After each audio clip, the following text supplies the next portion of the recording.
Hello, good afternoon বন্ধুরা। পেঁয়াজ রসুন ছাড়া ভেজ বিরিয়ানি। পেঁয়াজ রসুন ছাড়াও জিনিসের দারুণ টেস্ট হয়। এইভাবে বানিয়ে নাও বিরিয়ানি।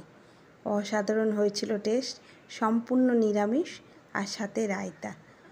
সুন্দর একটা রেসিপি তোমাদের সাথে শেয়ার করছি। তোমাদের কিন্তু ভিডিওটা পুরো দেখতে হবে, কিভাবে আমি বানালাম স্টেপ বাই স্টেপ সবটাই তোমাদের সাথে শেয়ার করে দিচ্ছি। চলো, এখানে বাসমতি চাল আমি 1 কেজি নিয়েছি।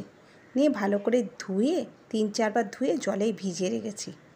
তারপর এদিকে জলটা বসিয়ে দিয়েছি গ্যাসে হাঁড়ির মধ্যে। নিয়ে তার মধ্যে গোটা গরম মশলা স্টার এনে দিয়ে মুখটা লাগিয়ে দিচ্ছি। এদিকে 100 গ্রাম দই নিয়েছি আমি। 1 কেজি চালের পরিমাণ তোমাদেরকে সব দেখাচ্ছি। 5 গ্রাম আমি গোটা গরম মশলা, জায়ফল, জয়িত্রী, শাহমরিচ আর শাহজিরে, এই কটা জিনিস তোমাদেরকে নিতে হবে বিরিয়ানির মশলার জন্য। মশলাটা আমি হাতেই তৈরি করি বিরিয়ানি বানাতে গেলে। আর এদিকে 1/2 কেজি গোটা ছোটো ছোটো আলুকে আমি একবারে কেটে জলে ভালো করে ধুয়ে জলে ভিজিয়ে রেখেছি। জলটা যখন একটু গরম হয়েছে তখন আমি এর মধ্যে 4 চামচ লবণ দিয়ে দিয়েছি। আর এদিকে আলুটাকে জলটা ঝরিয়ে আমি প্রথম লবণ আর দই দিয়ে একটু মেখে নিয়ে এই যে বিরিয়ানির মশলাগুলো যে রেখেছিলাম সেই মশলাগুলো আমি পেস্ট করে নিচ্ছি। করে এই মশলাগুলো আমি এর মধ্যে আলুর মধ্যে দিয়ে দেবো। তার আগে আমি একটু গোলমরিচ দিচ্ছি 1 চামচ ভরে। তারপরে মশলাটা পেস্ট করে নিয়েছি। সেই মশলাটা, ড্রাই মশলাটা আমি দিয়ে সমস্ত মশলাটা হাত দিয়ে মেখে ভালো করে আমি এটা 10 থেকে 15 মিনিটের জন্য রেস্ট রেখে দেবো। এবার আমার জলটা ফুটে গেছে, এবার চালটা আমি দিয়ে দেবো।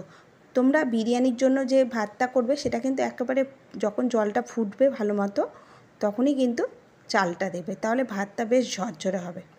আর এই দিকে দেখো, একটা বাটিতে কেওড়া জল আর একটা বাটিতে গোলাপ জল আমি আগে থেকে রেডি করে রেখেছি। 1/2 বাটি করে নিয়েছি, এই 4 চামচ ধরো। আর জাফরান আমি কেওড়া জলের মধ্যে ভিজিয়ে রেখেছি। এটা তোমরা দুধের মধ্যে ভিজিয়ে রাখতে পারো, আমি এখানে কেশর জলেই ভিজিয়ে রেখেছি জাফরানটা। এদিকে 10 মিনিট আমার হয়ে গেছে আলুটা মাখানো। তার মধ্যে ঘি দিয়েছি 2 চামচ, দিয়ে আলুটা আবার ভালো করে মিশিয়ে নিচ্ছি ঘিয়ের সাথে। নিয়ে এদিকে প্রেসারে সাদা তেল দিয়েছি। সাদা তেলের বদলে এখানে পুরোপুরি ঘি দিয়েও এই রান্নাটা করা যেতে পারে, সাদা তেলটা বদলে। তারপরে যে মেখে রেখেছিলাম আলুগুলো, সে আলুগুলো আর উপর থেকে যে দইয়ের আর মশলাটা সমস্তটাই দিয়ে প্রেসারটা আমি 5টা সিটি দিয়ে দেবো, আঁচটা মিডিয়ামে রেখে। আর এদিকে আমার ভাতটা হয়ে গেছে বিরিয়ানির। তখন আমি ভাতটা কিন্তু 90 ভাগ করেছি, পুরোপুরি সেদ্ধ করিনি, কারণ আমাদেরকে পরে আবার দমে বসাতে হবে। এদিকে আমার প্রেসারে হয়ে গেছে। আমি 10 মিনিটের জন্য প্রেসারটাও দমে রেখে দিয়েছিলাম। তারপরে ঢেলে নিয়েছি আলুগুলো। সুন্দর সেদ্ধ হয়ে গেছে, না ভেঙে, দেখো প্রত্যেকটা গোটা গোটা কিন্তু খুব সুন্দর হয়ে আছে। এদিকে আমার ভাতটাও আমি জল ঝরিয়ে রেখে দিয়েছিলাম 10 মিনিট। তারপরে একটু ঠান্ডা হয়েছে, তারপরে আমি একে স্টেপ বাই স্টেপে সব মশলা মাখা যে আলুটা কষিয়ে রেখেছিলাম সেটা দিচ্ছি, আর উপর থেকে ভাতটা দিচ্ছি। এভাবে 3 স্টেপে আমি সাজিয়ে নিয়েছি।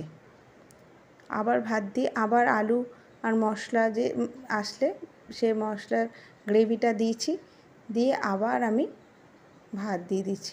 ভাতটা দেখো কি সুন্দর ঝরঝরে হয়েছে, অসাধারণ খেতে হচ্ছিলো। তোমরা একবার অবশ্যই এইভাবে ট্রাই করে দেখো, আমার মনে হয় তোমাদেরও খুব ভালো লাগে। সবসময় যে পেঁয়াজ রসুন দিয়েই যে বিরিয়ানি বানাতে হবে সেটা কিন্তু নয়, মাঝে মাঝে এইরকমও খেয়ে দেখো নিরামিষের দিনগুলো। অসাম টেস্টি কিন্তু একটা রেসিপি। তো তোমরা কেমন লাগলো অবশ্যই জানাতে কিন্তু আমাকে ভুলো না। আমার 3 স্টেপে হয়ে গেছে। এবার ওপর থেকে প্রথমে দিচ্ছি গোলাপ জল, তারপরে দেব কেওড়া জল, যে জাফরান মিশিয়ে রেখেছিলাম। এক্সট্রা কোনো কালার অ্যাড করিনি, তোমরা চাইলে এখানে একটু বিরিয়ানি কালারও দিতে পারো। আর হচ্ছে মিঠা আতর দিয়েছি, একটা শিশি ছোটো দিয়ে দিয়েছি পুরো। আর এখানে 3 চামচ বড় চামচের ঘিটা দিয়েছি, দিয়ে একটা তাওয়াকে গরম করে গ্যাসে 10 মিনিটের জন্য দমে রেখে দেবো। এখানে 10 থেকে 15 মিনিট পর তোমাদেরকে বিরিয়ানিটা খুলে দেখাচ্ছি। Awesome tasty.